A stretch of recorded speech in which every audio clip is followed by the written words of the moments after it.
হাদিস শরীফের মধ্যে আসছে, আবু হুরায়রা রাদিয়াল্লাহু তাআলা আনহু বলেছেন, একবার নবী করিম সাল্লাল্লাহু আলাইহি সাল্লামের সময়ে বাইতুল মাল হলো যেগুলো বিভিন্ন জায়গা থেকে যাকাতের টাকা, ফিতরার টাকা, আল্লাহর ওয়াস্তের টাকা এনে এক জায়গায় স্থগিত করা হতো, রাখা হতো।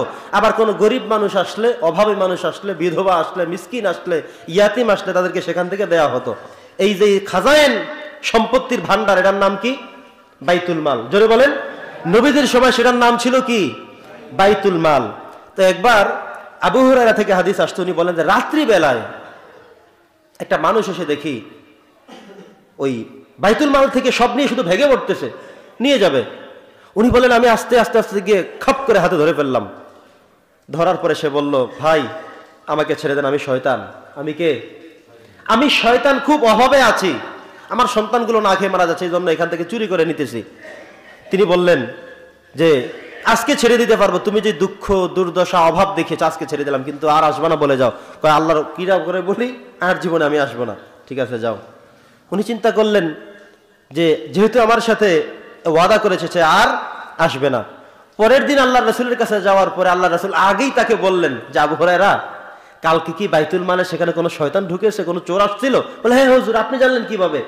হ্যাঁ আমি তো জানি। বলে ইয়া রাসূলুল্লাহ, একটা শয়তান চোর আসছে, এসে যখন এই ভেগের মধ্যে ঢুকাচ্ছিল আমি তাড়াতাড়ি ধরে ফেললাম, সে আমার কাছে হাতে পায়ে ধরে মাপ চেয়ে ক্ষমা ভিক্ষা চেয়ে চলে গেল। নবীজি বললেন দেখবা ও কালকেও আসবে। তো এবার আবু হুরায়রা তো গতকালকে ঘুমটুম যাই গেছিল, আজকে তো টোটাল কিচ্ছু নাই, উনি এবার চুপচাপ করে তাকিয়ে আছেন কখন শয়তান আসবে। নবীজি বলছেন যে এই কথা, তা কি মিথ্যা হতে পারে? আর নবীজির কাছে বলার আগেই যদি নবীজি বলে দিয়েছেন, তার মানে অবস্থাটা কি?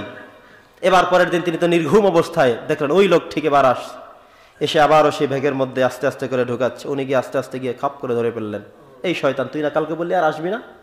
আজকে একেবারে হাতে পায়ে ধরে এমন ভাবে কান্নাকাটি করল, উনি তো ছাড়বেনই না, নবীজির কাছে নিয়ে যাবেন, উত্তম বিচার করাবেন। সর্বোপরি সে বলল না, আমাকে নবীজির কাছে নিয়ে যাবেন না, আমাকে বেইজ্জতি করবেন না, আমি চলে যাই।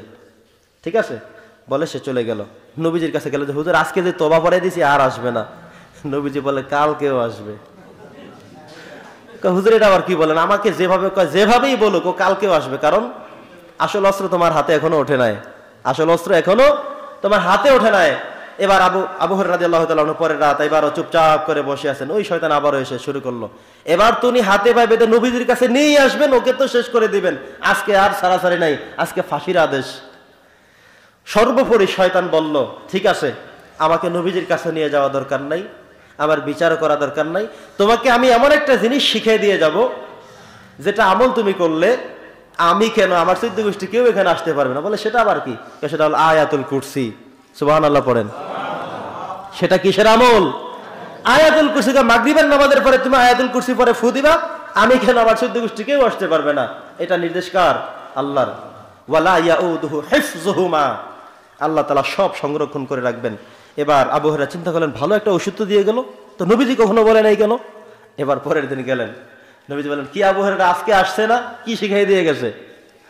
আবু হুরায়রা বললেন হুজুর আপনি বলেন নাই ঠিক, কিন্তু আপনি তো সবই জানেন। সে কি করছে বলো? তো আবু হুরায়রা বললেন যে তিনি এসে আজকেও ঠিক আগের মতো করা শুরু করলো।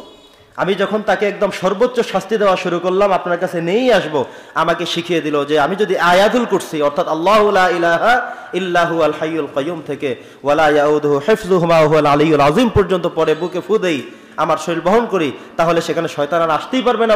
বলে হ্যাঁ এটা ঠিক, আজকেরটা বলছে ঠিক, এই আমল তুমি করবা আর কখনো কোনো শয়তান আসতে পারবে না। কথা কি বুঝতেছেন? আমল করতে রাজি আছি আমরা। এটা হলো আয়াতুল কুরসির মহত্ব। তো আয়াতুল কুরসি ফজরেও পড়তে হবে, মাগরিবেও পড়তে হবে। ফজরে পড়লে সারাদিনের সিকিউরিটি, আর মাগরিবে পড়লে সারা রাতের সিকিউরিটি। অসংখ্য ফজিলত আছে। একদিন আমরা সুযোগ করে আয়াতুল কুরসির তাফসীর শুনবো ইনশাআল্লাহ।